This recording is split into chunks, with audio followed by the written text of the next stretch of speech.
Hey everyone, I'm Megyn Kelly. Welcome to the Megyn Kelly Show. The left and the media have found new ways to blame former President Donald Trump for his own attempted assassination, the second one in 2 months.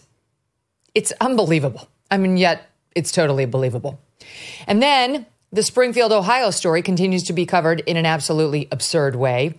Turns out those bomb threats, some 30 plus of them, they were from overseas, from some other country. And yet, if you read the New York Times, you would think that it was still the fault of J.D. Vance and Donald Trump. There's a lot to get to. We've got a big show for you today. We were going to have Erik here for the first time later, plus Ayaan Hirsi Ali, who's got some thoughts on the migration issue. But we begin today with Piers Morgan, host of Piers Morgan Uncensored on YouTube. Don't miss a moment. Subscribe to this show on YouTube and follow me on Insta, Facebook, and X. You know how much my family and I love our dogs. Yes, even Strudwick. I can't imagine life without them. They've got a great life, but some dogs are not so lucky. And that's why I'm so glad to tell you about Delta Rescue, the largest no-kill, care-for-life animal sanctuary in the world. They've rescued thousands of dogs, plus cats and horses too. They provide all the animals with shelter and safety and most of all, love. And they've been doing it now for more than 45 years. Delta Rescue relies solely on contributions to stay open, and giving can bring tax benefits too. Speak with your estate planner about how you can grow your estate while helping animals in need. Check out the estate planning tab on their website to learn more. We love our Thunder and Strudwick, but would like other dogs who need love to find it too. Visit deltarescue.org today to learn more. That's deltarescue.org. Piers, welcome back to the show. Thank you, Megyn. Lovely to be here. Lovely to have you. All right. So the reaction now in these leftist corners is coming fast and furiously. And it's interesting because I said yesterday, what are they going to do? Because we're so close to the election. They're not going to be able to pretend they care about Donald Trump and the assassination attempt. And they're certainly not going to want to pull back on their incendiary rhetoric. So they're in a bit of a pickle. And as I've watched them over the past 48 hours, it turns out no pickle at all. Pedal to the metal on the incendiary rhetoric. And also, it's all Donald Trump's fault. He has only himself to blame for the fact that twice now in 2 months, someone tried to kill him. What do you make of it? Well, my immediate take on this is, isn't it incredible that the man who was president several years ago and may be president again later this year or early next year is in a situation where he has 2 assassination attempts on his life within a few weeks. And when I turned on the news today, a lot of the news channels are already keen to move on. This happened on Sunday. Do you think they'd be moving on if this was Joe Biden or Kamala Harris, who had been out in public when some lunatic with an AK-47 had their sights trained on them? Of course they wouldn't. It'd be the biggest news story for several weeks. And it shows the desperation to me of the very liberal skewed mainstream media in America to just not want to focus on these assassination attempts on Trump, notwithstanding the fact that they are the biggest news story that I can think of. When has there been a presidential candidate who, within a space of a few weeks, has had 2 attempts on his life? One where he's hit by a bullet, and one where he comes within 3-4 minutes of having an AK-47 bullet smashing into his brains, which is almost certainly what would have happened if that Secret Service agent hadn't somehow spotted in the bushes a rifle barrel. So this is an enormous story. And yet already everyone's keen to move on. And already what they're trying to do is say this had nothing to do with the rhetoric that we've spewed about Trump for years, that he is the new Hitler, that he is a clear existential threat to democracy in America and the world. You don't think that an impressionable mind might at some stage go, wow, this guy's going to kill democracy and he's the new Hitler. I better stop it. And that is what is happening. And it's incredibly dangerous.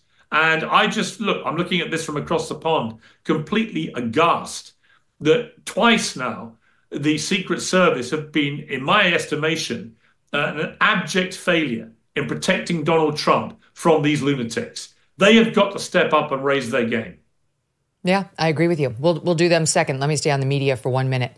Not to be outdone by her counterparts at NBC, Lester Holt, and ABC, which was hosted by Lindsay Davis, debate moderator on Sunday night, who immediately tried to shift from Trump was almost killed to Trump is basically almost getting others killed in Springfield, Ohio with his rhetoric. CBS's Norah O'Donnell, who was on her way out, she's been booted from the position. Oh, it was a voluntary resignation. Okay, sure. And she decided to report on the Trump assassination as follows. Look at this. Donald Trump is blaming Democrats for inflaming political rhetoric, but the former president's own words seem to be increasing the threat of political violence in Springfield, Ohio. That's where a false and ugly accusation against Haitians, thousands of whom are legal permanent residents, is impacting everyday life. Okay, so we now know that these bomb threats that were called into Springfield were from some country overseas. The Ohio governor told us that. He didn't yet say which country. I'm sure the Democrats will think it's the Russians. But it was not a Donald Trump-inspired thing. We don't know what it was that was behind the foreign country trying to mess with us. But still, the news agencies double down on somehow this is the fault of Trump and Vance. Yeah, but it's worse than that. It's what it's also doing is massively downplaying what has happened to Donald Trump. And they're doing this quite deliberately. And again, I ask the question, if this had been Joe Biden or Kamala Harris, who twice in the space of 2 months have had assassination attempts on their life, do you think anyone in Americans' mainstream media would be trying to immediately downplay that and immediately look for things that they have both said in the previous year to try and justify the fact that they might also be culpable for potentially creating violence that hasn't actually happened? So there's a complete double standard here in the way they're treating the story. And Donald Trump, look, he's no angel. You and I know that, Megyn. We've known Trump a long time, good, bad, and ugly. There's all those strands to him. But right now, he is the Republican nominee for president, and the election's in 50 days' time. And right now, he is showing unbelievable personal courage. Would you be going out again for any more rallies if you were Trump, with 2 people trying to kill you in the space of 2 months? And why are those people doing this? Yes, they're deranged. Of course they are. Anyone that does this kind of thing is a lunatic. But why are they doing it? Well, in the second case of this shooter on the golf course, you can chart a radicalization from someone who was originally pro-Trump, then became a vehement Trump hater, but somebody who began to parrot exact talking points that were said about Trump by Kamala Harris, about him being a threat to democracy and so on. This is somebody who has a deranged mind, who is being directly influenced to think that Trump represents an existential threat to democracy. And maybe he's also heard that he's the new Hitler, because they keep using that phrase about him. And I think it's completely outrageous to equate Donald Trump with the leader of the Nazis who murdered 12 million people. So there is a shocking double standard. There is a shocking attempt to diminish and reduce the impact of what happened on Sunday, and indeed 2 months ago, about which we still don't know enough, of that first assassination attempt. And what they're trying to do is say, you know what, this guy had it coming. And I had a guest on Uncensored yesterday who made a very good point, which is, I think it's Ben Ferguson, who said, this is a bit like the argument that people use when women go out and they wear, a short mini skirt or something and they get raped. Well, they brought it on themselves, didn't they? It's that kind of equivocation that Trump brought this on himself because he uses incendiary rhetoric. And I think it's completely shameful. I'm thinking of the song from the play Chicago, sung by Roxy. He had it coming. You should have been there. Right. That's really what the media is singing from every rooftop today. He had it coming. Here is Tom Nichols, who is absolutely disgusting. He writes for The Atlantic with the following headline: Donald Trump is using another possible attempt on his life to inflame tensions in America, which is one more reason he should never be president again. It's unbelievable. What do you mean possible attempt on his life? A guy literally sat in a bush for 12 hours. He had an AK-47 with a scope on it. He had the ceramic tiles to protect himself in a shootout. He had a GoPro to record all this. And he was a pathological Trump hater by the time he did all this. And we know that from his social media trail and other stuff. So this was not potential or possible. This guy came to kill Donald Trump. And if it hadn't been for one Secret Service agent with very sharp eyes seeing the barrel of a rifle poking out of a bush 4 minutes later, Donald Trump would have arrived at that hole, the green, and he would have been in clear sight within, I don't know, 30, 40 yards of a guy with an AK-47 with a scope on it. He'd be dead. So That's right. This, again, is part of this campaign that is already going on. We're only 2 days on, Megyn. Again, can you imagine if this is Barack Obama or Biden or Bill Clinton before? If this had been this attempt, would this be how the media would respond? That you had it coming? That you shouldn't have been saying X, Y, Z? Or you wouldn't have these people wanting to kill you? And it's not to justify everything that Trump says. He says a lot of dumb things. I thought it was stupid of him to come out and say, I hate Taylor Swift. I think it's an act of self-harm. Why would you alienate millions of young women voters because they happen to like Taylor Swift and you don't like her because she votes for the other side? I think those kind of things are stupid and a bit incendiary. But there is a massive difference between Trump gobbing off about Taylor Swift and what is going on here with people literally trying to kill him. And they're doing it with an unbelievably alarming regularity. And you know what's so galling is after the first assassination attempt, since we're doing it on fingers now, 1 and 2, Trump really didn't go here. He didn't actually go on offense against being on the cover of the New Republic as Hitler, not to mention several other magazines. He was, I think, a little bit more rattled after actually having been shot at that, and one of his supporters was killed and so on. So he held his fire on this in sort of saying to everybody, stop talking about me this way. And then it happened again. And after this time, he released a statement and then said something to Fox News about they're going to get me killed. They are getting me shot at twice. And here are some examples of the things they're saying. And then you've got pricks, forgive me, like this guy, Tom Nichols, saying he's using the possible attempt on his life to inflame tensions in America. Finally, he's speaking out to say, stop talking about me this way. And the left's reaction is, you're inflaming. And here was Morning Joe. Same thing, full on this morning. He brought it upon himself. It's his rhetoric that's led us to have to say the nasty things about him. And they put together, Piers, a butted sound on tape of their worst examples of the things Trump has said. And I found that interesting. They have a team of 100 people. What did they find? Let's watch it. They said, Mr. Trump, there may be somebody with tomatoes in the audience.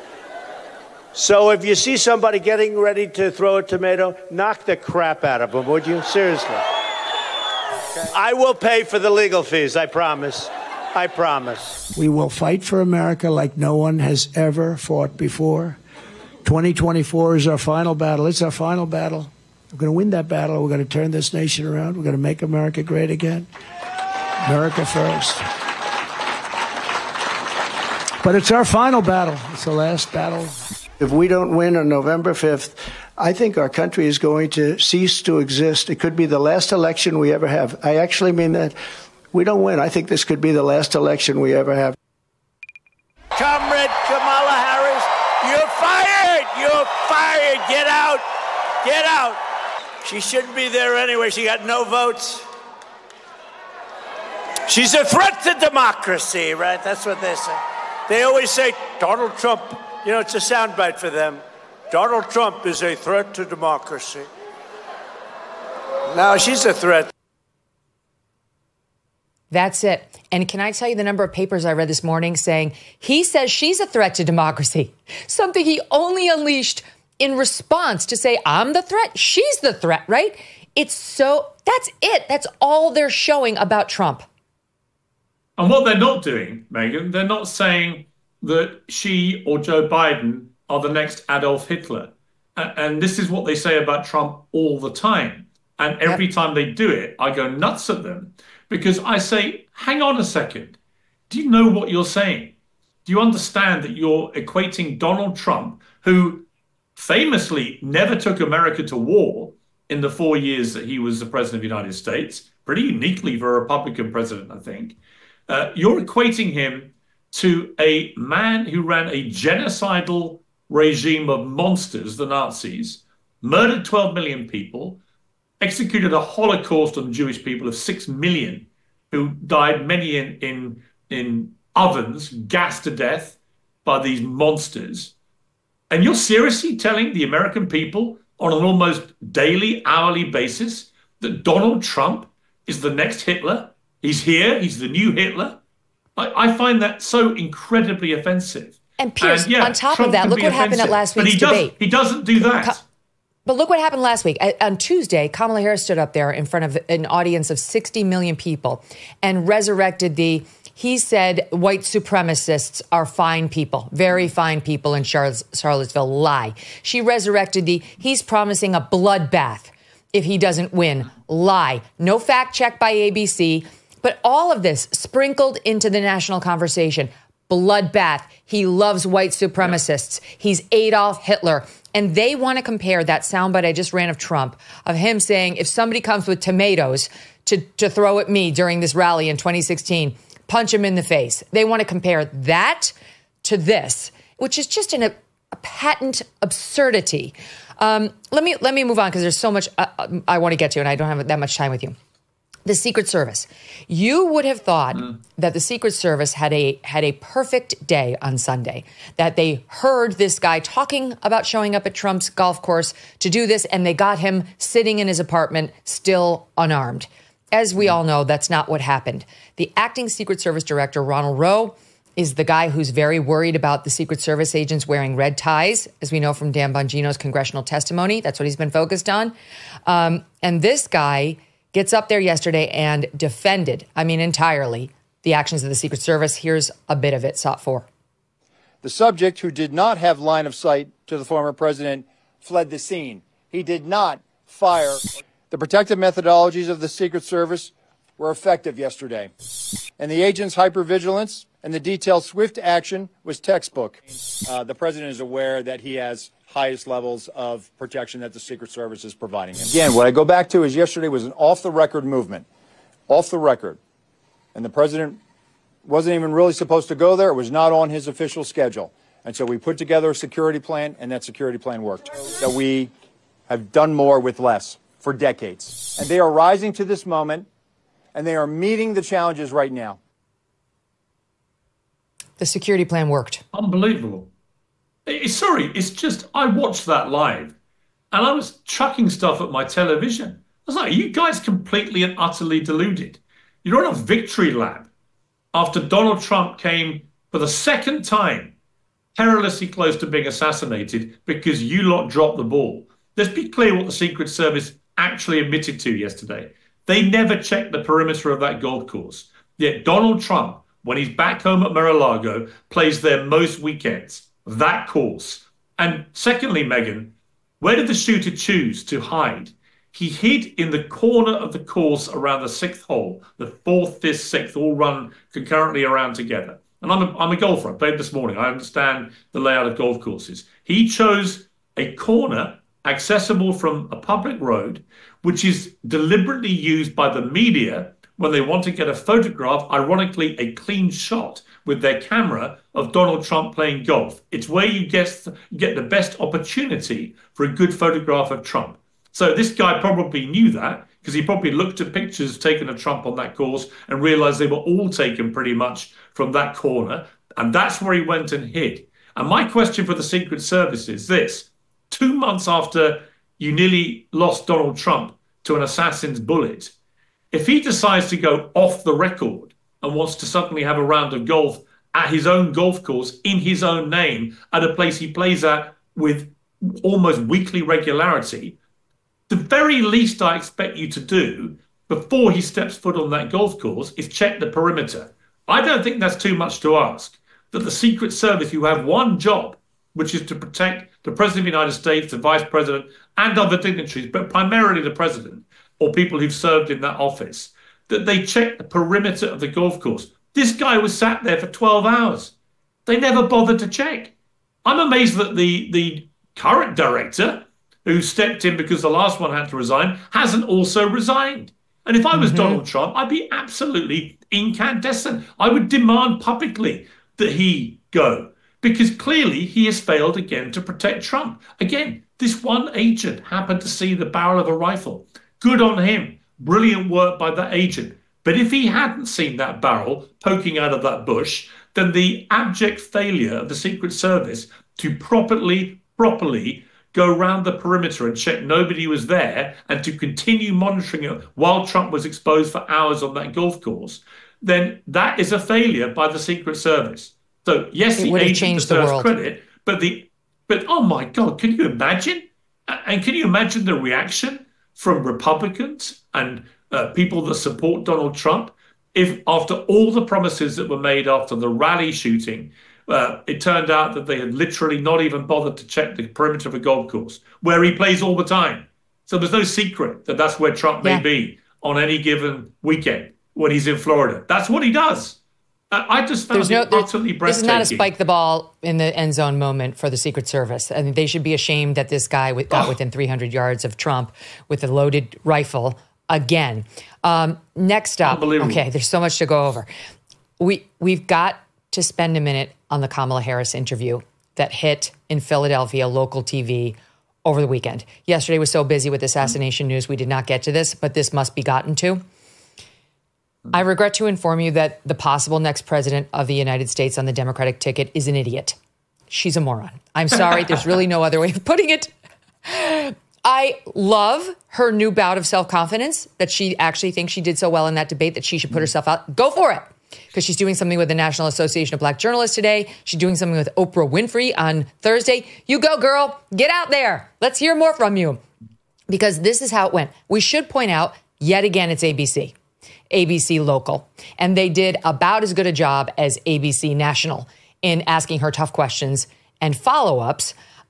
So let's just start with the beginning where he asks her again, just the no-brainer question about the economy. His specific in is, how are you going to bring down prices? It doesn't matter. What you hear as the subject is economy. You have your answer on the economy ready to go.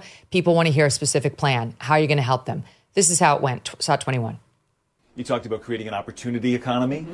I wonder if we can drill down on that a little bit. When we talk about bringing down prices and making life more affordable for people, what are one or two specific things you have in mind for that?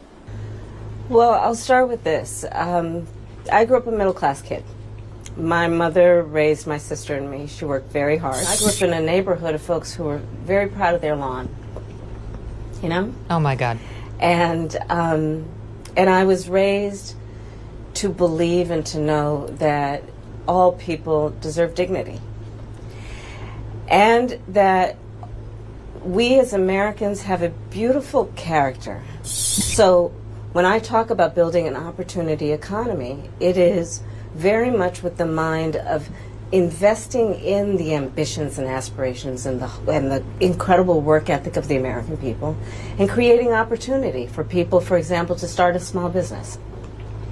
My mother, worked long hours, and our neighbor helped raise us. She was a small business owner. I love our small business owners. Our small businesses are so much a part of the fabric of our communities, not to mention, really, I think, the backbone of America's economy.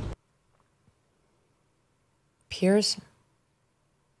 She can't do it. What did we just listen to? It's just word salad gibberish. It's gibberish. It's word salad gibberish. But that's where I would criticize Donald Trump for what happened in that debate, because he should have been able to pick off Kamala Harris comfortably. He's one of the great debaters I've ever seen. But he fell for one of the oldest tricks in the book. She played to his ego, to his narcissistic streak, and she wound him up. She laid the bait like an expert angler, and unfortunately for him, he fell for it. Had he just let her speak and try and explain what her policies are, what she would do for the economy, etc., what would she do for people who have pride in their lawns, whatever that means? If she just let her speak, she would have hung herself with her word salad answers. Because Kamala Harris, as we know from before she got suddenly deified as the second coming, as we know before, was a very unpopular, unsuccessful vice president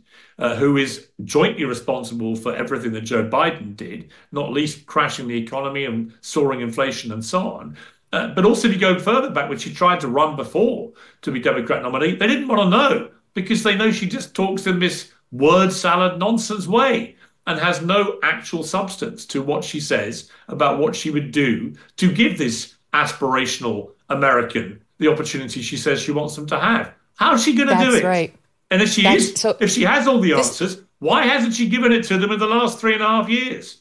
Right. My husband, Doug, was saying what Trump should have done at that debate was say she didn't answer the question. Listen, every answer of this debate for her to dodge on the economy. She has no plan. She didn't answer because she has no plan. If he could have just kept saying that and pointing out she goes to word salad and her middle class background, which is fake, because she doesn't have a plan. She doesn't. The only thing she said is the $6,000 child tax credit. J.D. Vance wants $5,000, by the way, not that material difference. And she's got some $25,000 help for first-time home buyers that is flawed for a whole bunch of other reasons. But that's really what she's proposing, those two things. She says she's going to help small businesses. We don't know how. Here was the other thing. She's on record, of course, as supporting a ban on fracking. She's never actually reversed it. She claimed to Dana Bash that she had. She hadn't. All she'd done was in that 2020 VP debate say that Joe Biden wouldn't ban it because he had won the contest and he was at the top of the ticket. We're in Pennsylvania. Does this reporter follow up and say, Madam Vice President, for once and for all, you didn't actually ever reverse your stance on banning fracking. Will you do so now? And ask her about the flip-flop. Nope. No. Instead, he goes to guns. Oh, you said something. Listen to this anodyne, empty question on guns. The question should have been, you're also on camera saying you want to ban guns and would implement a mandatory buyback program. That's what you said, mandatory buyback program. Do you stand by that? Watch how this went. And I think you actually probably caught a lot of people off guard, maybe a bit by surprise in the debate the other night when you mentioned that you are a gun owner. I know you said it in 2019 as well. I want to talk about your values on this issue. When it comes to gun ownership, where do you draw the line in America on gun ownership and gun use? Well, like you said, Brian, I am a gun owner, and Tim Walz, my running mate, is also a gun owner. We're not taking anybody's guns away. I feel very strongly that it is consistent with the Second Amendment and your right to own a gun to also say we need an assault weapons ban. Okay. So we don't get her pressed on the mandatory buyback. That's completely memory hold because yet again, this ABC reporter, Brian Taff is his name, decides to run cover instead of do his job. Yeah, I think the same thing happened at the debate. I mean, Trump was constantly fact-checked, and that's fine. But you've got to be equal in the way that you do that. And Kamala Harris, as you said, the bloodbath comment alone was such a disingenuous thing to say. They all know, the Democrats, what Trump meant. He was talking about the car industry and the damaging impact to that. That was the context of that word bloodbath. And yet now we have them trying to make out he wants literally a bloodbath. And they know that's a lie. And yet they weren't challenged. So my argument about the way they moderated that debate was, if you're going to keep fact-checking Trump, you have to do it to Kamala Harris too. And they didn't. You know, Piers, I don't think that last part of that answer about her wanting the assault weapons ban was even aired. They put the full interview on their website, but they only aired clips of it on their actual TV program. And I think they pulled that piece out. They pulled a bunch out that made her look even more rambling. If you watch the full 11 minutes, Trump has released it saying our latest campaign ad. It's that bad. But ABC tried to clean it up for her and make her look better than she is. And here's the last Kamala Harris sound I want to play for you. I can't get over it. It's everything we know about Kamala Harris. Empty.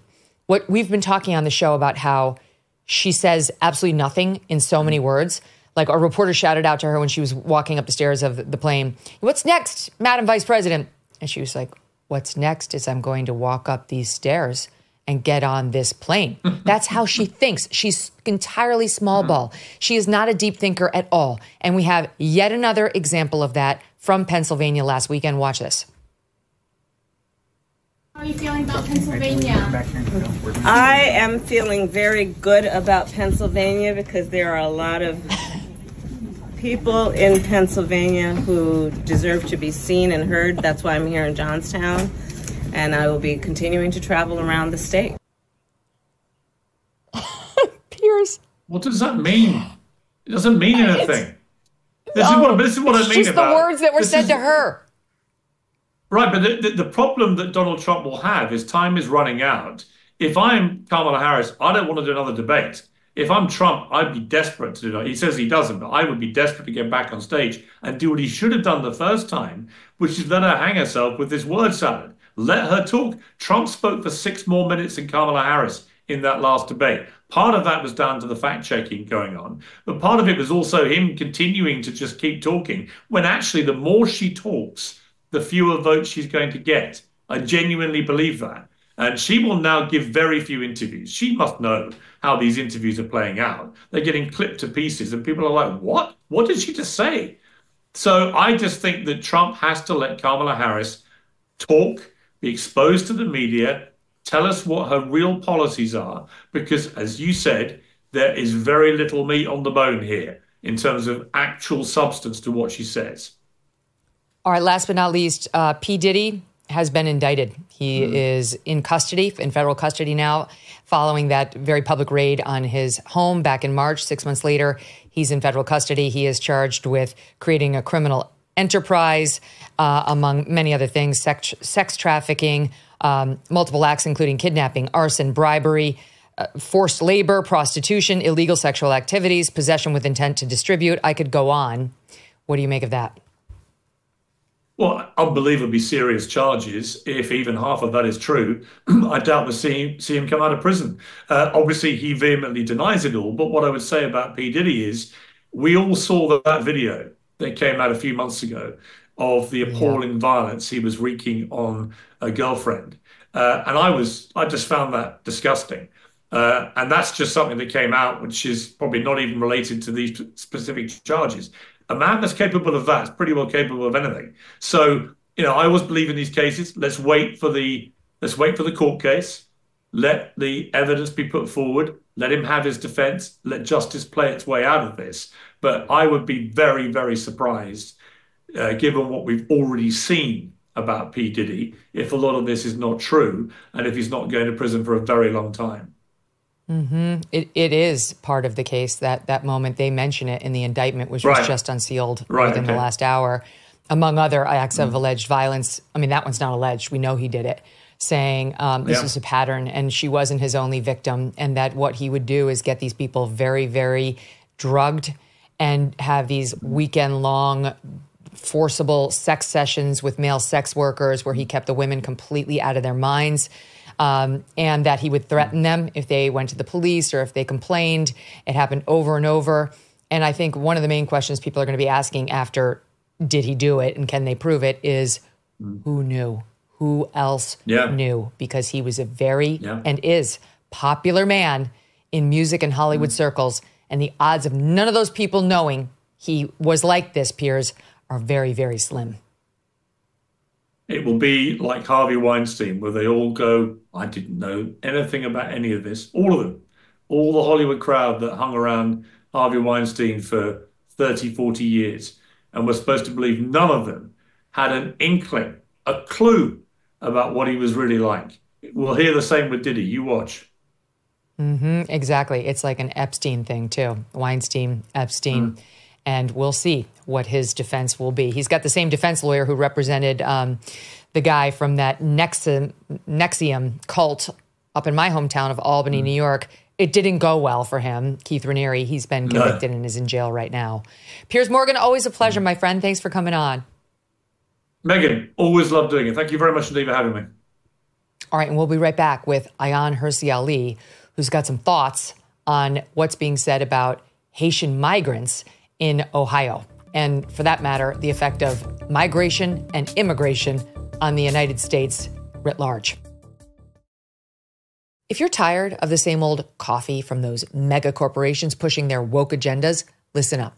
It's time to take a stand and support a brand that truly embodies American values, Blackout Coffee. They stand with hardworking Americans who believe in family, faith, and freedom. They roast some of the most incredible coffee you will ever taste using only premium grade beans, roasted and shipped to you within 48 hours. And for the cold brew fans, Blackout Coffee is excited to announce the launch of their 2 new ready-to-drink cold brew coffee latte options. Don't settle for less. Make the switch to Blackout Coffee. Head on over to blackoutcoffee.com/MK or use the code MK for 20% off your first order. That's blackoutcoffee.com/MK. The code is MK. Join the movement and taste the difference. Remember, with every sip, you're supporting a brand that stands for America. Be awake, not woke. I'm going to bring on Ayaan in 1 second, but first I want to bring you an update in this ABC News alleged whistleblower story that we brought to you yesterday. There have been some developments. ABC News did respond late yesterday, and the response is somewhat stunning. Just to refresh those of you who didn't listen yesterday, and you really should just listen every day because your life will be better and you'll be more informed. This person purporting to be a whistleblower from ABC News came forward with an affidavit that was released, as far as I can see, exclusively to someone on X who goes by the name Black Insurrectionist. He hasn't been on X that long. He has some 100,000 followers. He's gained 30,000 followers over the past week as he's been teasing this. So many of us thought this could be what we call engagement farming, trying to just jack up your followers. But he did indeed produce the affidavit he had been promising on Sunday.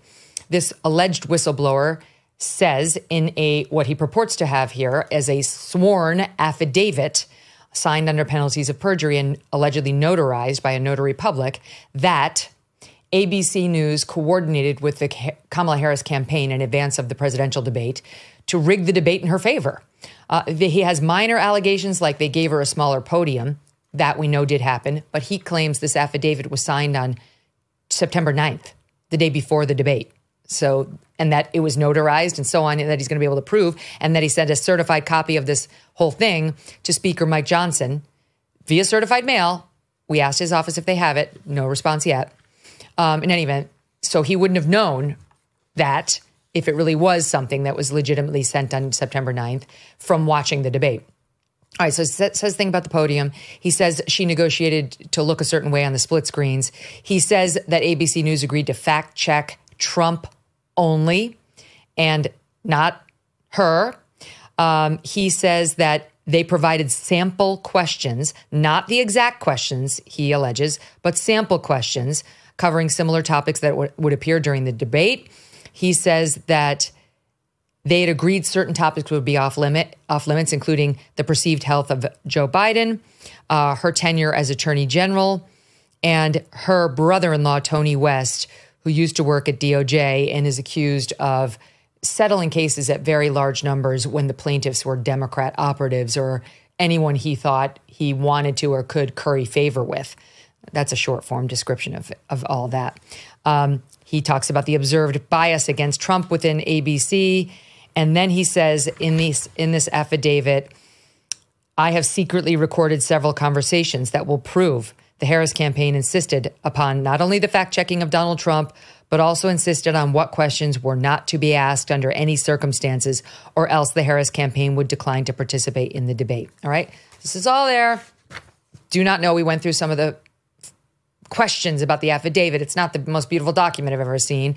A lot of not grammatical errors. Actually, there aren't any. There's no spelling errors, but there are grammatical errors in it.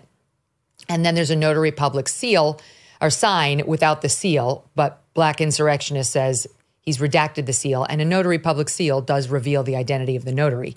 So that it would make sense if you're trying to maintain anonymity all around that you might do that. Okay, so we don't know. We don't know whether this is real or not real, but we are open-minded to it, and we are trying to report on the story. Well, not surprisingly, those who are covering it in the media are dumping on it, laughing at it. We'll find out whether it deserved to be laughed at. But ABC News finally responded. They finally responded. Kamala Harris has not responded. And this is what they said. They gave a statement to the Daily Beast. Quote, ABC News followed the debate rules that both campaigns agreed on and which clearly state no topics or questions will be shared in advance with campaigns or candidates. That's it. We followed the rules which state no topics or debate questions will be shared in advance. What? Did you have private negotiations with Kamala Harris and her campaign?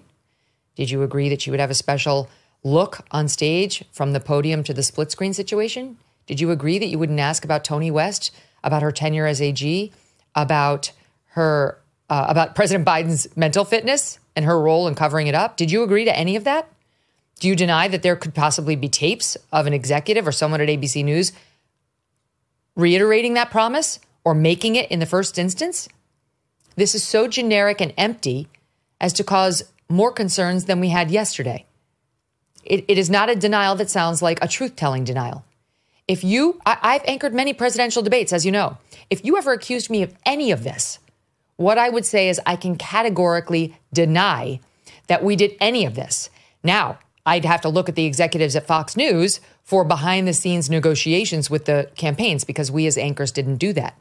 But they'd have to tell me as the anchor if I wasn't allowed to ask certain questions. I'd have to share with them my specific questions so that they could be forwarded on, right? The sample questions. So I'd know at least that had happened. I could honestly say back in that 2016 debate or 15 debate that's so famous now between Trump and the others and yours truly and Brett and Chris, I kept my questions like this. Roger Ailes never saw them. He was very angry with me after that debate because he never saw the questions and he was pissed off. In any event, this is a non-denial denial. So I have more questions today than I did yesterday, and it cannot be left at this. Bill Ackman now, billionaire investor and successful businessman, has not only brought this to Bob Iger saying you need to respond, but he's saying I'm going to have to bring this to the SEC. There may be a question of corporate governance here. What ethical rules, if any, were crossed? Maybe none. Maybe the whole thing is bullshit and we are falling for some hoax by the Russians, by whoever called in the bomb threats. No clue. But I will tell you, having gone back through the affidavit again, there are some things that are weird. Why does he say I live in Manhattan, New York? That's not really how we refer to ourselves when we live in Manhattan, which I did for 17 years. But it could just be a way of saying I'm in the borough of Manhattan where ABC is. Twice he says ABC News, lowercase news. Once he says AB News, capitalized. People are batting on him for that. Okay. But then he goes on to say, the Harris campaign received these particular accommodations, a podium that would be smaller, assurances regarding split-screen television views that would favorably impact Kamala Harris's appearance relative to Donald Trump. To me, that does not sound like some Russian troll. That actually, to me, does sound like something a campaign might ask for. I don't know what the specific there could be a version of that that's okay. How are you going to have her on camera when he's talking? That might be something a campaign would ask. So this could be benign or it could be not benign. But that doesn't sound like trolling to me from some hoaxer. And then he goes on to talk about how they spoke with the Harris campaign without Trump present or Trump campaign present. And he writes, to my understanding, any rules, negotiations, and conversations pertaining to the debate should have had both the Trump and Harris campaigns involved. The Harris campaign had numerous more calls, once again, grammatical stuff, regarding the debate rules without the Trump campaign aware or on the call. That, again, is something that sounds to me like it is potentially from a TV insider who understands the normal protocols and ethical boundaries when dealing with two sides in a presidential debate. We don't know. The person says they've been working in tech and administrative roles for ABC for over 10 years. This affidavit, as I said yesterday, if any portion of it is true, is very damning. And this denial from ABC followed the debate rules. No topics or questions would be shared in advance. Those were the rules. Does not get it done. So this scandal has officially grown today. And ABC, Kamala Harris, and yes, Speaker Johnson must speak out. Okay, I've got a little time to bring in Ayaan, which I'll do. And then we'll continue her on the other side of our break, which SiriusXM has at 12:51. Okay. Ayaan Hirsi Ali is here to talk about what's happening in Springfield, Ohio. And the latest as the corporate media continues their absolutely awful reporting. Ayaan's a fellow at the Hoover Institution and founder of the Ayaan Hirsi Ali Foundation. Ayaan, welcome back. Great to have you. Can I just ask you for your overall take on what you're seeing with this media trying to run cover for what's happening, what's actually happening to the residents of Springfield? So it's a media machine. It's a democratic machine. We don't really have a media anymore. I think that the institutionalized media is part of the Democratic Party propaganda machine. And what they're trying to do is protect their candidate, and their candidate is very weak. And that's why I think someone remarked yesterday on saying Donald Trump has had more assassination attempts than that she has given interviews. Not funny, but I think that's what's going on. And what Springfield, Ohio has done is I think it's opened up this big Pandora's box on the issue of immigration. And it's not just in immigration in America, but on the entire Western societies. You see a small town of nearly 60,000 people, people with all sorts of challenges, no jobs, there are opioid challenges. It's a poor town in Middle America. And they've brought in about 20,000 Haitians. And the first question that comes to my mind is, Springfield, Ohio is not on the border.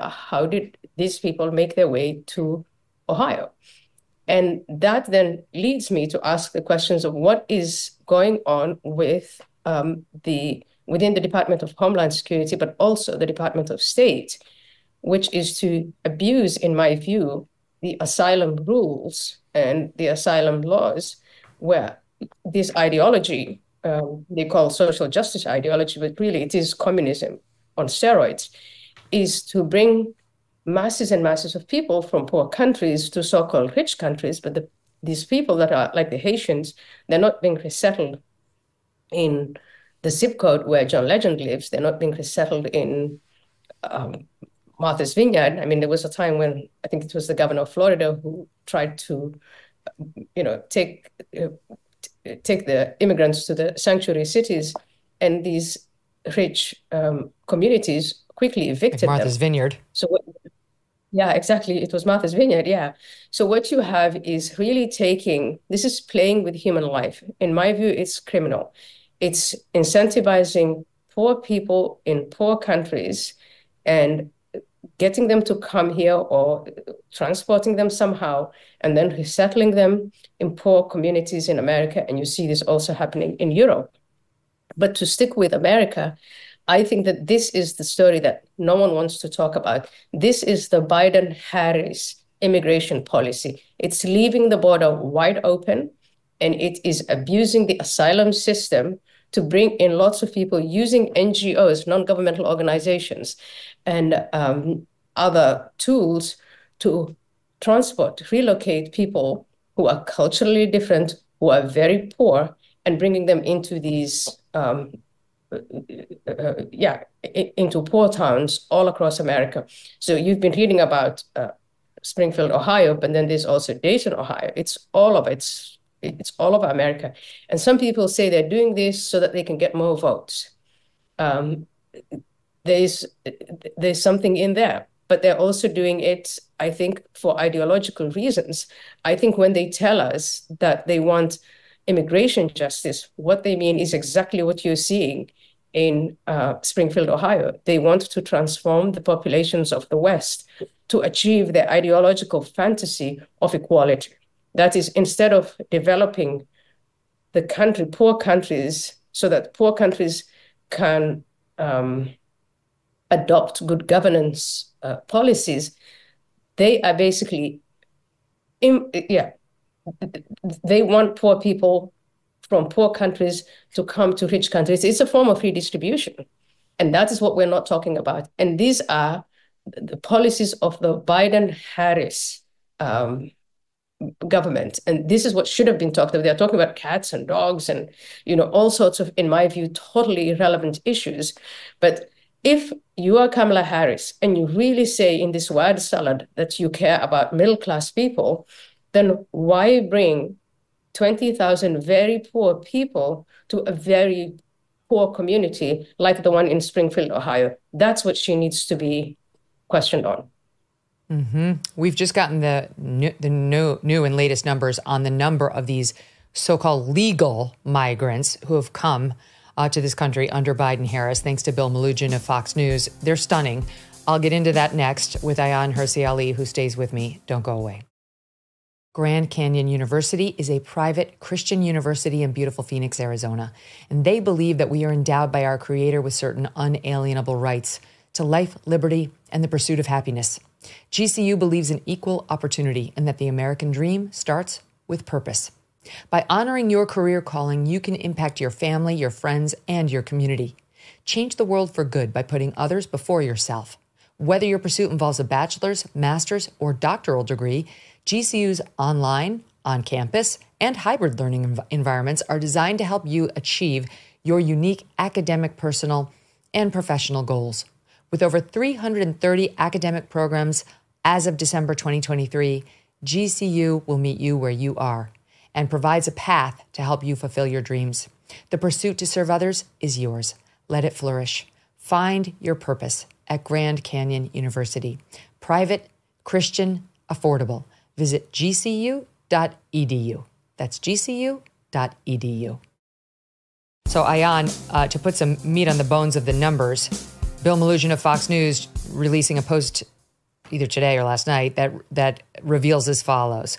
Per newly released Border Patrol data, nearly 530,000 migrants have flown into the U.S. and have been paroled, meaning been released into the U.S.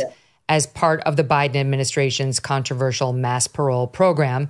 Another 813,000 migrants are scheduled to be released into the U.S. They have appointments right now under this same program. And he points out that Border Patrol, that ICE, does not have the manpower or resources to find and deport such a large population of people because they're supposed to be paroled or released into the U.S. on 2-year humanitarian parole grants. And then they're supposed to have a hearing and we decide whether they can stay. But we usually say they can't stay, and then we're supposed to deport them. And what he's reporting is we don't have the manpower for that. Bill reports that each ICE officer currently manages an average of 7,000 cases. 7,000. They do not have the bodies to track and remove this additional population. Right now, they're overwhelmed trying to track down the aggravated felons and so on who sneaked into the country illegally. These are so-called legal migrants that we're talking about in Springfield, but they're posing a massive problem. And you've been comparing this in every way you know how. I mean, you're one of our first guests on the podcast raising concerns about what's happening in France from this so-called legal migration that they're having there. You've been comparing what's happening in Ohio and elsewhere to what's happening in Europe. Exactly right. So the numbers you heard to me and the inability for ICE to do anything about it is the emasculation of ICE. Resources are reallocated away from ICE. That's power and money taken away from ICE. And ICE's job is to keep immigrants out and, bring in legal. I mean, if you come through the legal procedure, then that's a completely different story. But what's happening, this is an abuse of the asylum system. In 1951, the Geneva Convention was about taking people who were trapped behind the Iron Curtain and bringing them into the West. And we were talking about really small numbers. What happened, at least since I know of the 1990s and beyond, is large numbers of people either come asking for asylum or they're relocated. It's called a resettlement process. But what you're seeing in America is the abuse of this resettlement process by ideological thugs, in my view, who are abusing the system to bring large numbers of people and dump them in poor communities and among poor communities in America. And there is no congressional inquiry. It's the Congress that's supposed to have oversight over these departments. It's the Department of Homeland, it's the Department of State, and it is this wild growth of so-called NGOs, non-governmental organizations, and other agencies that are, in their view, acting on what they call immigration justice, but justice for whom exactly? They're basically taking poor people from one country and imposing it on poor people on another country. And these people, aside from the material poverty, there are also radical cultural differences.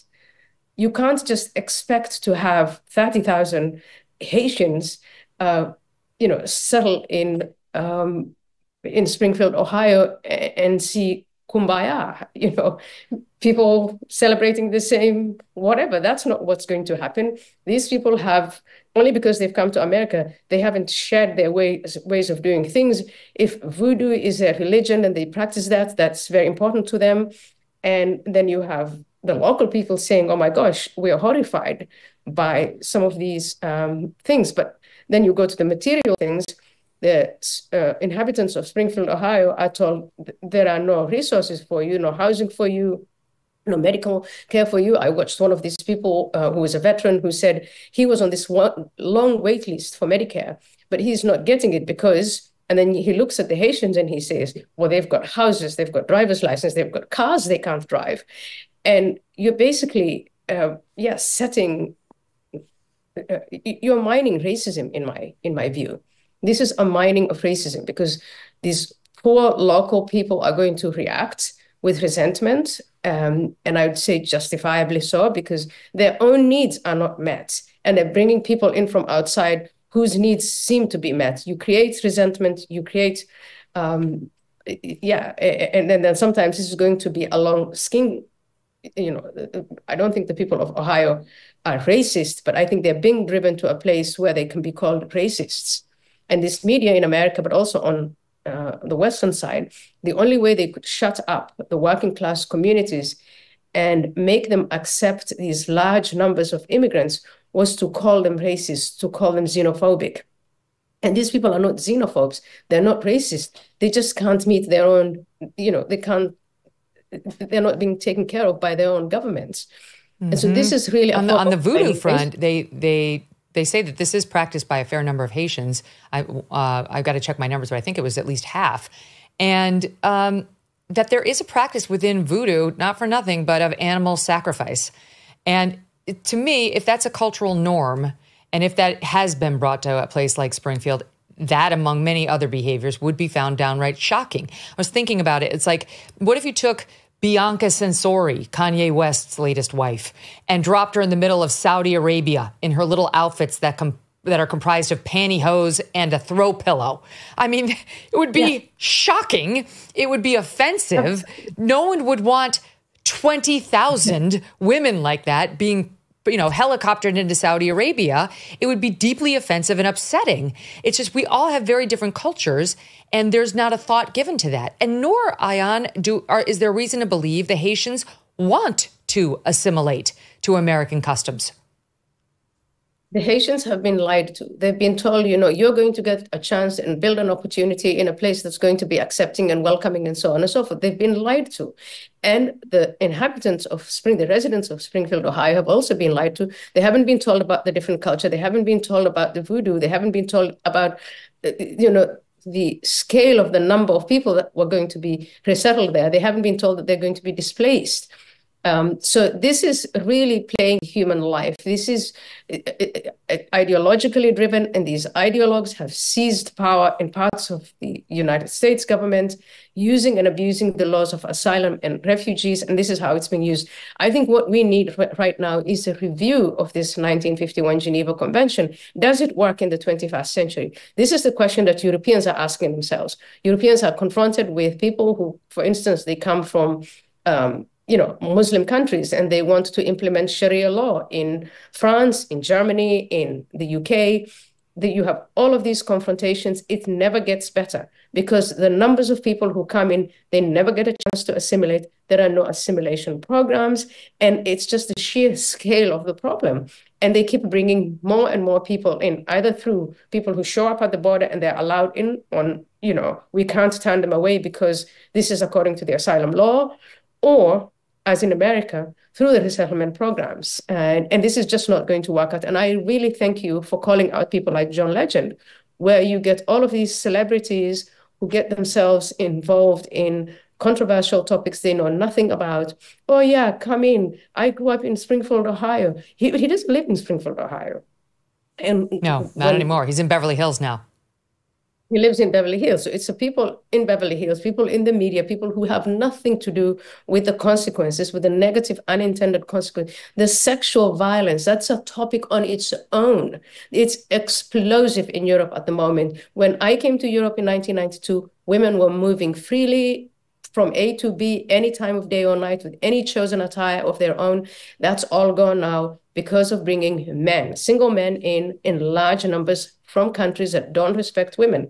You go on X, and again, thanks to Elon Musk, because the media is not reporting this, but if you look at the stories that are showing up on X, it's 4 people. There's this woman who is saying, I was sexually assaulted. The media doesn't cover that.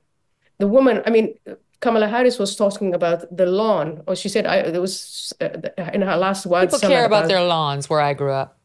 It's about the lawns, but what about the woman in Ohio? This guy brings a huge mattress and drops it on her lawn. What about that? So someone needs to be held accountable. These are policies by the Biden-Harris administration. We should be talking about them all the way to November 5. This is what they have done. They've created these chaos and they need to be held accountable. And I think they get away with it because, unfortunately, in that debate, they started talking about cats and dogs, but I'm fine with talking about the cats and dogs if it's going to lead us to the actual problem. Me too.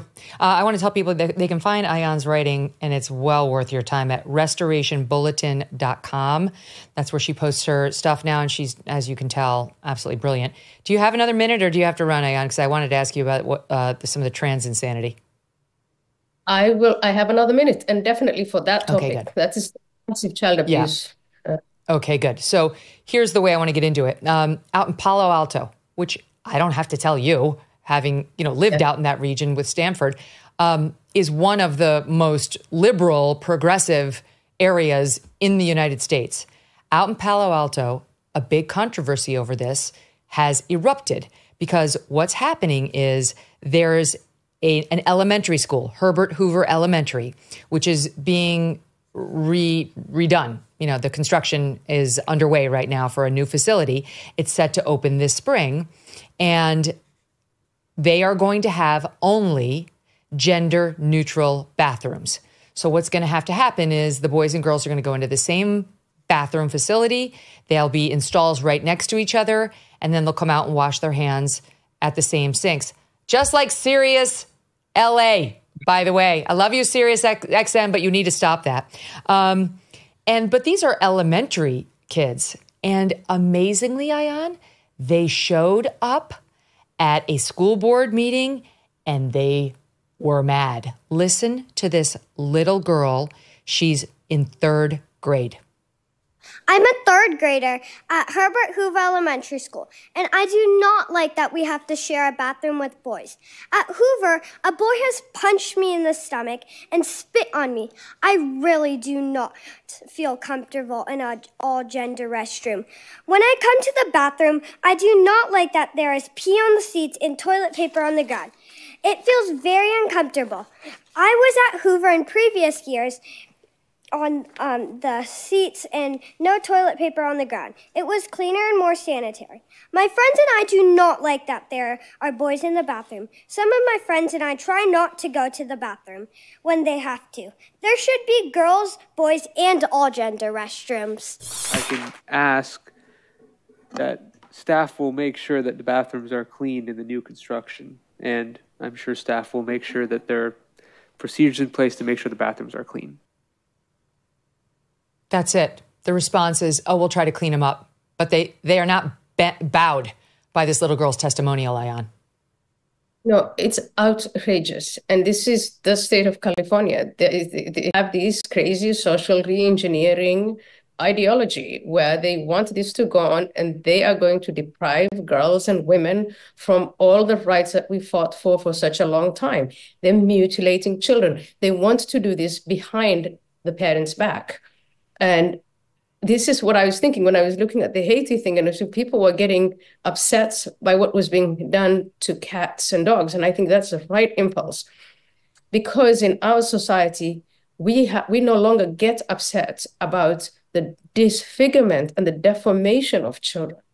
I remember when I first started talking about female genital mutilation, all my Western audiences would tightly put their legs together and say, no, you don't do things like that there. It's horrible. And the whole idea was, how can we get these immigrants to stop doing that? It's a horrible practice. And now what? Less than 30 years on, we are doing it in the name of pseudoscience.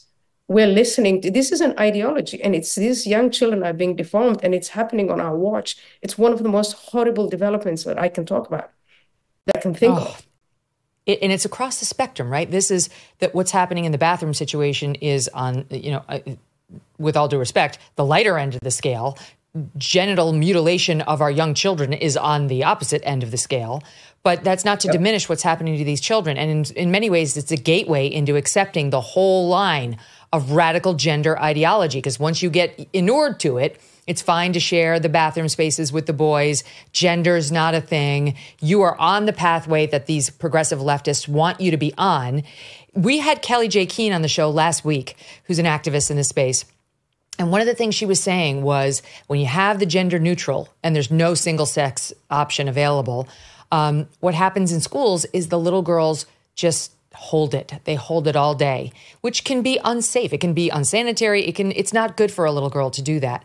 And sure enough, what did we hear in progressive Palo Alto? But listen to this, a fifth grader and a couple moms. Here, watch.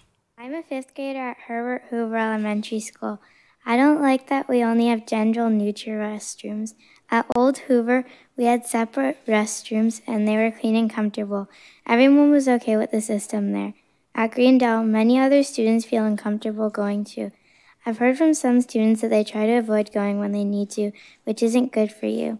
You shouldn't have to feel uncomfortable every time you need to use the restroom. I think I was made aware that she holds on and doesn't want to go to the bathroom because it's dirty, and she often has to, clean it, and that just feels very gross to her.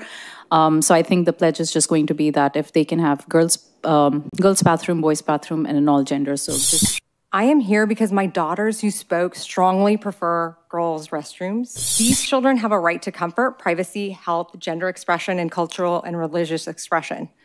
Children's perspective is completely missing here, and their rights are not being upheld. We're all aligned. We want to ensure there's inclusivity of all groups. Why must we add friction into specific child's day-to-day for this? Why must we hurt their education? Ayaan, as I watch this, my own reaction is, with respect to the girls, I'm glad this is happening. Because these progressive moms in California are starting to get it.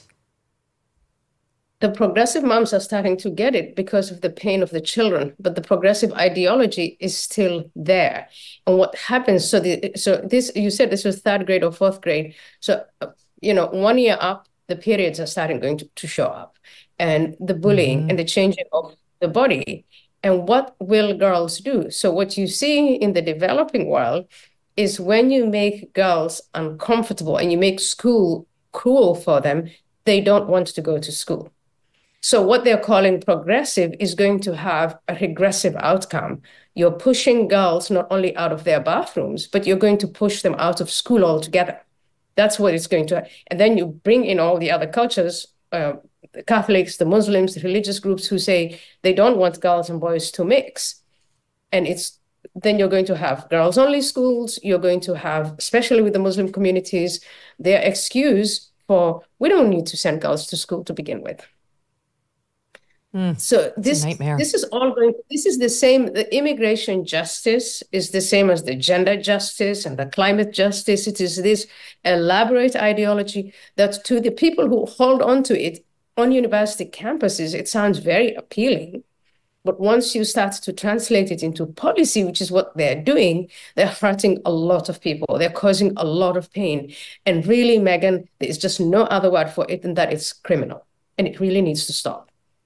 Yeah. Thank you for speaking out. Again, I want to tell everybody, go to restorationbulletin.com to read Ayaan's latest piece, What the Springfield Cat Controversy Exposes About Immigration. Always worth listening to you, Ayaan, and reading you as well. Thanks so much for being on. Thank you very much. Thank you for doing all the work that you do. Oh, God bless you. We're so lucky to have you. Okay, we're going to take a break. But before we do, I just want to add one additional piece to the discussion that we're having on the subject of Springfield, Ohio. You've seen, it is unbelievable the amount of people who continue to blame Trump and J.D. Vance for these bomb threats that came into these schools and other venues. It came out yesterday that it was a foreign country. That came out from the governor of Ohio, who made that clear. Here he is in SOP 40. Policed 33 separate bomb threats, each one of which has been responded to, and each one of whom has been found as a hoax. So 33 threats, 33 hoax.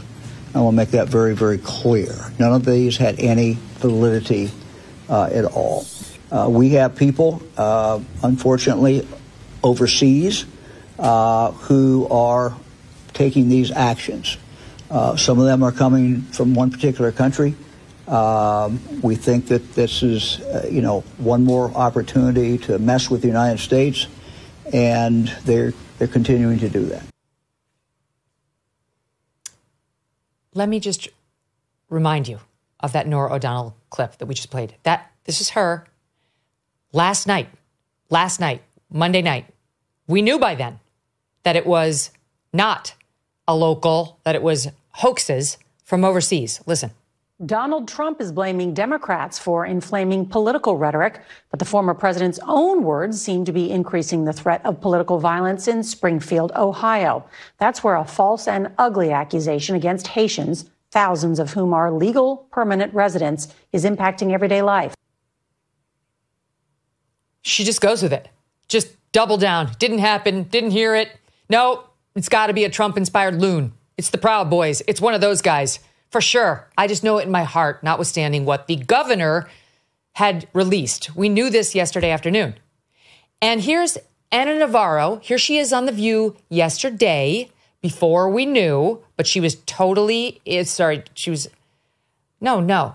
Okay, sorry. This is, here she is. Yes, here she is on CNN this morning after we knew. Okay, after we knew. Take a listen. Donald Trump and J.D. Vance are not questioning their rhetoric. Right now, because of their rhetoric, because of what he said in that debate, there's been 33 bombing threats in Springfield, Ohio, that would not have happened but for this false conspiracy theory being spread by the vice presidential and presidential Republican candidate.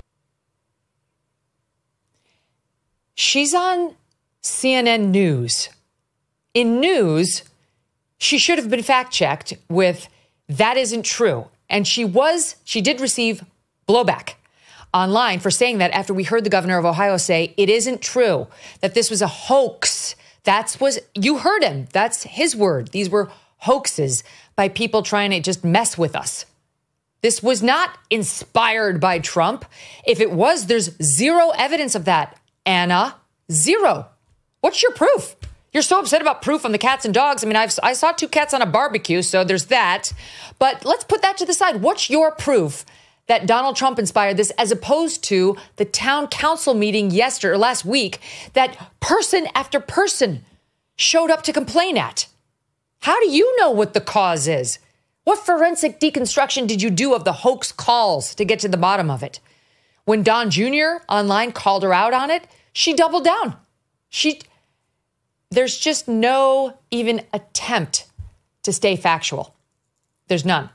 I mean, on this show, we told you, we don't know what the truth is about the animals, but we're showing you the evidence that's on the one side, and we're telling you about what the city officials are saying on the other side.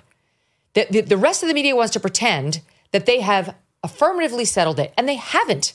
Just false claims. And of course, this all belies and undermines the overall issue, which is what the migrants are actually doing to this town, what the residents are actually going through, not just in Springfield, but in towns across this country, because there are over 1 million of them there or on their way, thanks to this administration. Not to mention the deaths caused in Springfield by these migrants and the murders of Americans caused by illegal immigrants who are literally everywhere. 10.4 million of them plus in the last 4 years alone. Okay, we're going to take a break. We're going to be back with Erik Prince, who's got thoughts on the Trump assassination. Very insightful. Cyber attacks are on the rise, with corporate megastores falling victim to data breaches that could expose your private information. Now, these same megastores are lobbying D.C. politicians to pass the Durbin-Marshall credit card bill. According to our sponsor, Electronic Payments Coalition, this bill could leave you even more vulnerable to credit card cyber attacks, while megastores pocket billions in additional profits. Learn more at guardyourcard.com and then consider telling Congress to guard your card. The Electronic Payments Coalition says Americans lose when politicians choose. Again, that's guardyourcard.com. Donald Trump's not going to make it to Inauguration Day with this current regime in charge of the Secret Service. Clearly, their decisions are not working because Donald Trump's almost been killed now twice in 2 months. I mean, when I got on, the line on the poster was, in the Secret Service office, was you elect him, we protect him. They cannot seem to do this with Donald Trump. How much failure are you willing to accept from this entity? Ron Rowe has been doing presidential protection since 2006, folks. It's 2024. He has no excuse. He blames the OTR movement. How the hell did the alleged shooter here, or assassin, then beat you? Because he seemed to know 12 hours in advance. The Palm Beach Trump golf course is really, really close to where they were yesterday at Mar-a-Lago. It would have taken 10 minutes to get a bunch of agents over there to do an external sweep of the perimeter. You're telling me that the alleged shooter in this case had more intel than the Secret Service? That was our friend Dan Bongino, former Secret Service agent, with some sharp critiques of the Secret Service and, in particular, the leadership. Welcome back to the Megyn Kelly Show. Joining me now, Erik Prince, host of Off Leash with Erik Prince, former U.S. Navy SEAL and founder of Blackwater. Erik, thanks so much for being here. First time we've ever had you on the show, and I appreciate it. What do you make of Dan's critique? Look, he's exactly right. And as a former Secret Service agent himself, I'm sure he is rightly horrified that an organization which had a proud track record and credibility is rapidly failing. I don't think people realize the cost that if Trump had been killed in Butler, Pennsylvania, or on Sunday, what are the effects, the ripple effects that would have had on American society is really, really frightening. And that's their job. Now, maybe it's time to split the functions so that the Secret Service only focuses on executive protection and not so worried about credit card fraud and counterfeit currency. The fact that Josh, Senator Hawley had the whistleblower memo talking about how the lead agent who was supposed to be protecting him in Butler, Pennsylvania, had failed horribly some qualification tests they were supposed to make, and it was waived by the previous director. And that the agents supposed to be protecting him in Butler, Pennsylvania, had not had any formal executive protection training, but only watched a 2-hour video course. Oh, that is really beyond laughable. I can't even imagine it. What are these people doing? You don't think you could have conducted your duties as a Navy SEAL by watching a 2-hour video that showed you how to do it? There's a lot of jokes about, the later guys who say, yeah, you must have done the correspondence course. But that's just absolutely laughable. What it means is these are unserious people put in positions of great seriousness, and they shouldn't be anywhere near any kind of levers of power to send people in to do a difficult, dangerous job that has a high consequence of failure.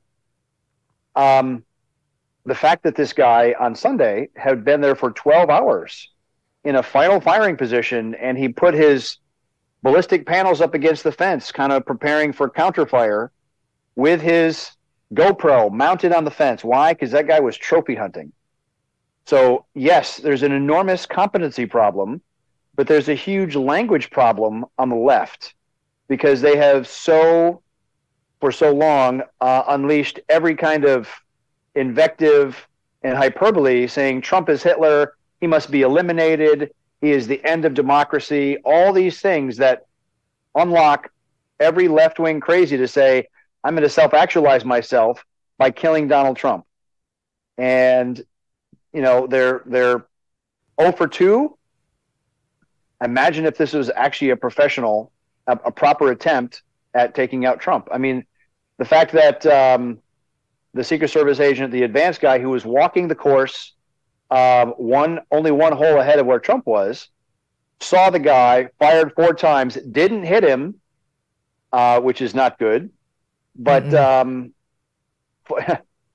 and he got away. If the guy had been wearing if he'd been wearing a ghillie suit, you know, the old British gamekeepers would wear a ghillie suit to really disguise themselves, to hide in the terrain. A proper sniper would have been successful. Fortunately, you know what's crazy is the guy. Not only did they miss, but he got away.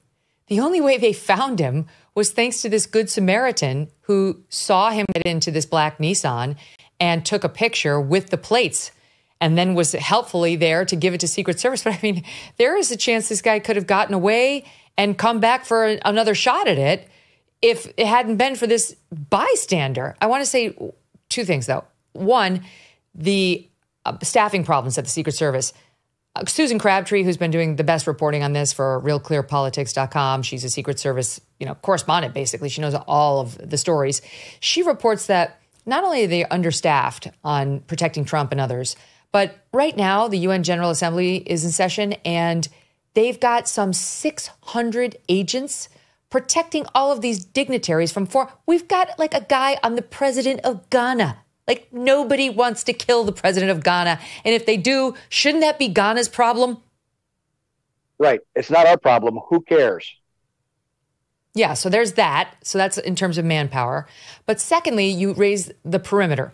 And the now acting head of the Secret Service, Director Ron Rao, spoke to that yesterday. He was asked, this is the problem, right? It was a perimeter problem in Butler, where they put that building outside of it and it wasn't well looked after by the locals. And it was a perimeter problem down in Florida on Sunday. So this came up, and listen to how this guy answers. SOT 3.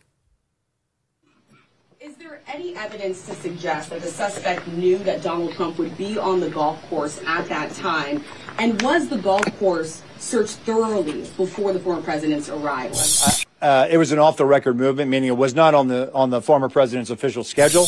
There was a front element. It did its job in sweeping ahead of the president. That's what identified this individual who was in that wood line. And the swift action of that agent doing his job, pushing out ahead, sweeping while the president was behind him several hundred yards and several holes away, out of sight from the gunman, did his job. Question, was there any evidence to suggest that the suspect knew that Donald Trump was going to be on that golf course at that time? Based on what I know now, and it's an active investigation, I don't have any information on that. How many times did your agents go around the perimeter and scope out the golf course during the 12 hours that this guy was holed up in the shrubbery? So this was an off-the-record movement. It wasn't a site that was on his scheduled. It wasn't part of his schedule. So there was no posting up of it because he wasn't supposed to have gone there in the first place. So he didn't answer because it appears to be zero. What he seems to be saying is, we didn't know he was going to play golf. And when we found out, we did not sweep the perimeter, which we all kind of know because the guy was lying in wait for hours on end and then almost took a shot. Yeah, so they had a perimeter problem in Butler. 140 yards the guy was lined up. In this case, this guy could not have been more than 2 or maximum 300 yards from where I think the 5th hole was where Trump would have next been. That's at best elementary school grade executive protection. They should be at minimum 1,000 meters for any kind of line of sight or any kind of proper sniper capability. But they're very 20th century in thinking that, because with the advent of drone technology, now somebody with a very small payload can fly that drone from 10, 15 kilometers away and put a 5-pound weapon on the 5th hole at the putting, right at the putting green, long before they could ever respond. So they are clearly behind the times. They have gone backwards in capability, and to me it's a microcosm of the greater federal government problem we have. Is an enormous amount of federal agencies that are completely out of control and bloated and filled with largely useless people that are actually maligned to any kind of mission for that organization instead of actually adding value. I had one friend that interacted a lot with the Secret Service in the last few years and said there's about 10% of the agents are great. They are Olympic grade. They're trying to carry all the water. There's another 40% that are just the absolute mid-grade bureaucrats, and the other half are not just useless, they're beyond useless. So it's not a matter of just adding people. You have to add the right people. And I'd say the next director there has to rescreen every person, almost like a reform program, and see what standard they can hit and cut the bottom half and either find them a different job. Because remember, all these HSI agents that were assigned in Butler, HSI is really just ICE. It's Immigrations and Customs Enforcement, rebranded because Democrats didn't like how ICE sounded, so they renamed them HSI agents. But even if there's full-on Secret Service agents, they should be focused solely on executive protection. That's it. Not focused on credit cards, currency, and other bank fraud. Mm-hmm. So we are learning more about the attempted shooter here, and it's very curious. You tell me what you think is really going on here, because now the latest is that he was known to the FBI, that he was reported and the subject of a previously closed 2019 tip to the FBI where it was alleged that he was a felon in possession of a firearm.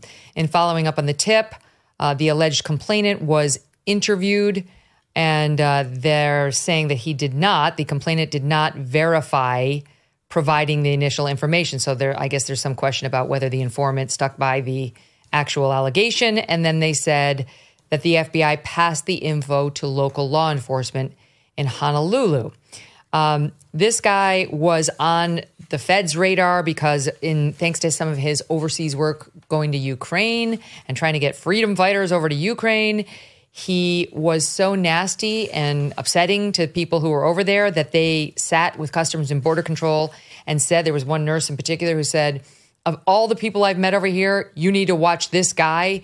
He's a threat. This is not a good guy, and he's going to do something to somebody one day. So, not to mention all of his criminal convictions for having a weapon of mass destruction in 2002 and multiple other convictions that from that point forward. This has many people wondering, what is the likelihood that he's just this rando who is going to take out the president? Could it be there are other forces at play here?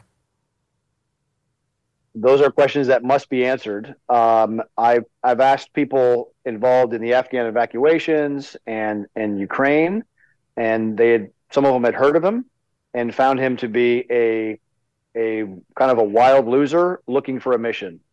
So if I'm going to type the guy, I would say he tries to attach himself to the Afghan evacuations, and then he pivots from there to Ukraine and makes that his passion. I think the guy was almost a social media addict and really got fed the mass psychosis that the Dems were feeding him. And with all the horrific language used against Trump, they wind this guy up, and now he's going to self-actualize by becoming the guy who takes out Donald J. Trump. That's why he had his GoPro mounted on that fence. He was trophy hunting to leave his mark. I don't trust the feds to do an adequate job investigating. They can't be trying him or raiding Mar-a-Lago on a bogus documents case. You know, the FBI agent in charge of the Miami field office had to scrub his social media account, all his accounts, before he was named Miami SAC because they were so virulently anti-Trump. So I can't believe that they're going to do an honest job of looking at any other link analysis of what spun this guy up. Now, supposedly he was driving a stolen car. Did he carjack it? Did he steal it by hot wiring? How did he do that? So did he have help? Was that, I mean, apparently, according to the phone data, he'd been on location for at least 12 hours. How did he go if he was from North Carolina, but then living in Hawaii? How did he make it there and decide to set up and effectively stalk Trump for 12 hours? A thorough proctology of all of his electronics and movements has to be done. I'm really glad Governor DeSantis said, yes, we're going to do a proper parallel investigation because we just don't have confidence in the feds. That's exactly what state governors should be doing. There should be a significant tension in a healthy republic. There should be significant tension between the states and the federal government because the federal government has gotten way too bloated and overbearing, and as we see repeatedly now, exceedingly incompetent. The guy had no money. I think he was, what was it, $3,000 a month he was getting, but he had to pay for his home in Hawaii. He has a son who has got a blue-collar job. He had what was described as an arsenal at his home in North Carolina, which cost money. He did get a plane ticket, obviously, from Oahu all the way to Mar-a-Lago. He had a GoPro and other equipment, as you point out. So there's a question about money here and whether he could have funded all of this on his own. Any thoughts on that? Again, seeing where those deposits came from. He supposedly gave a lot of money to Act Blue over the years. Yep, 19 donations. It's going to be impossible for the Dems to try to recharacterize him as some right winger. But again, they're trying. Former Trump supporter. Yeah. That's what I've heard him describe. Former Trump supporter. Yeah, it's absolute madness that the feds have memory hold anything and everything to do with Butler, Pennsylvania. How did this kid get explosives in his vehicle? All the preparation that he was doing. Again, no output, no press conferences, no updates at all from the FBI. It's shocking. Can we just be explicit? Can we just be explicit? Because I'm always like, it's just bank on an incompetent government. That's really almost always the answer. But are we entertaining the notion, truly, like this was an inside job, that somebody in our federal government took out a hit on Donald Trump? I'd like to think if it was an inside job and a proper hit, that they would have found someone more competent. Mm-hmm. Right. Because if you're going to take the risk of going to that extreme measure, make sure it works. So what does it look like to you? A foreign government or just lone loser? My unprofessional but life experience opinion would be these people get so spun up in a leftist echo chamber that Donald Trump is Hitler, that anything they do to stop him makes them a hero. It is like it initiates the hero's journey. And that's what's happening. And so you have that problem providing a supply of jackasses that are trying to hurt Trump. And at the same time, you have a very incompetent federal government that has not been responsive. Who's been fired since Butler, Pennsylvania? No one. Okay. The former director was forced to retire because they were going to impeach her. That's all. There's not been a revamp of their training programs. There's not been any actual visible change. And so now you have this where another perimeter. Oh, geez. Yeah. The current acting director says there's a perimeter problem. Yes. The normal perimeter is at least 1,000 meters. Are these guys going to step up and do their job or not? I've advocated, because a lot of people said, yeah, get the private sector in there to supplement. It's exceedingly difficult for the private sector to interact at that level with the feds, because the private guys will always get thrown under the bus, especially if they have the one that takes a shot. But what they can do is they can supplement from the military. There are military detailees that get assigned to the Secret Service all the time, especially for explosive ordnance disposal. You could do the same thing with some very, very high-end, capable Tier 1 operators from JSOC, from Delta or SEAL Team 6, and put them in the advance, put them in the outer perimeter, because you want people that think like predators.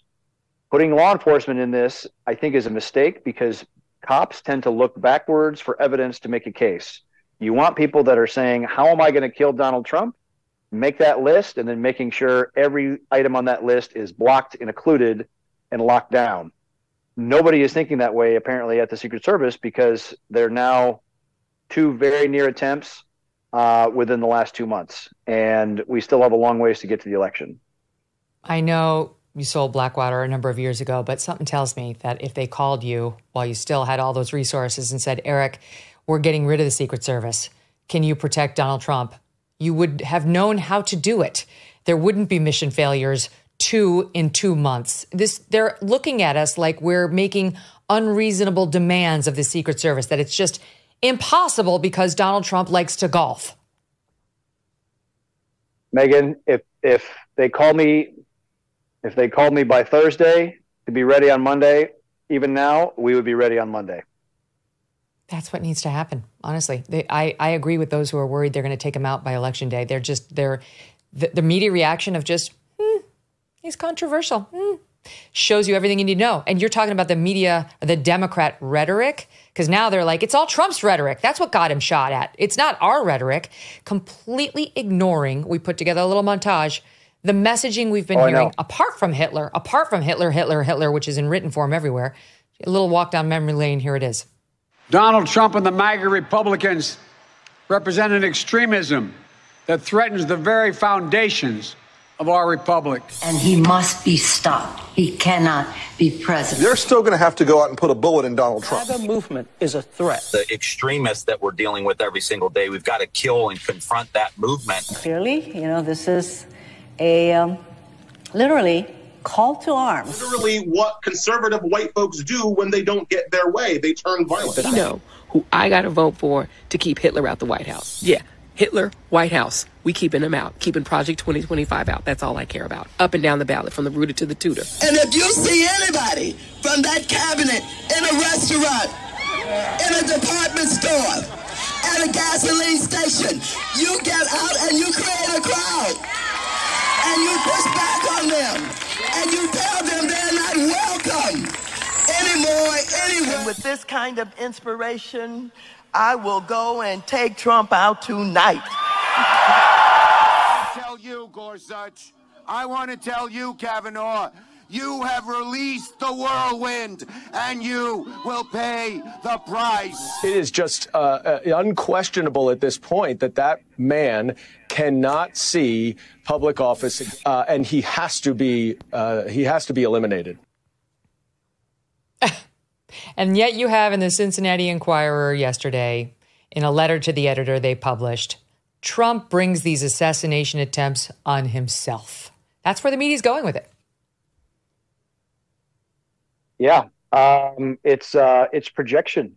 And it almost seems like they feel like they can get away with it because they never suffer any consequences for it. So I don't know if there's a way to litigate against that, or to put a marker down to say, if you've said this, calling for the elimination of Donald Trump, and something actually happens to him, then you yourself will be eliminated.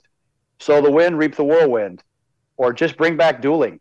Maybe people were a bit more civilized in the 19th century, because when people threw down with very combative words, people could answer back and say, all right, pistols at dawn. I'll see you tomorrow, pal. Mm-hmm. And it doesn't have to be pistols. Maybe it's bugle sticks. Maybe that's a whole new use for the octagon. Maybe that's where the Dems want our country to spiral to. But they can't keep calling for the elimination of a presidential candidate and expect that the other side is going to just continue to take it, because one guy has already been murdered, 2 other people grievously shot. Donald Trump was shot in the head. How much more of this do we have to take? I certainly don't want to see violence against Dan Goldman or anybody else, nope. But it's got to stop. Last question. I heard you say yesterday you don't think Ron DeSantis should turn over the suspect, Ruth, to the feds. Stand by that? Yes. Look, the feds can interview him, sure, but keep him in a Florida state-controlled facility. Keep control of his electronics. The feds can have copies of everything, but Florida should run a full and wide open investigation, because I just don't have the confidence in the feds to do anything, to do the right thing on this. Are you worried we're going to see an Epstein, moment where suddenly the guy winds up, death by suicide? Maybe. Yeah. Look, because yes, he had a weapon with a serial number removed. Obviously, he was there stalking, so attempted murder. I'd say in a Florida jury will certainly find him. Be interesting to see if the guy takes a plea in exchange for testimony, what he might testify to. And yes, I would want him in the state of Florida's hands, not the Fed hands, if that's the case, because he might Epstein himself. Wow. I trust Ron DeSantis. I don't know about these feds. I agree with you, but I think that ship has sailed. We'll find out. Erik Prince, so nice to talk to you. Thank you so much for your insights. Thank you, Megyn. We're going to be back tomorrow with our pal Dave Rubin. This will be his first interview since he was accused of being like a Russian stooge because of that tenant media. He hasn't spoken out. You'll hear him here tomorrow exclusively. We'll see you then.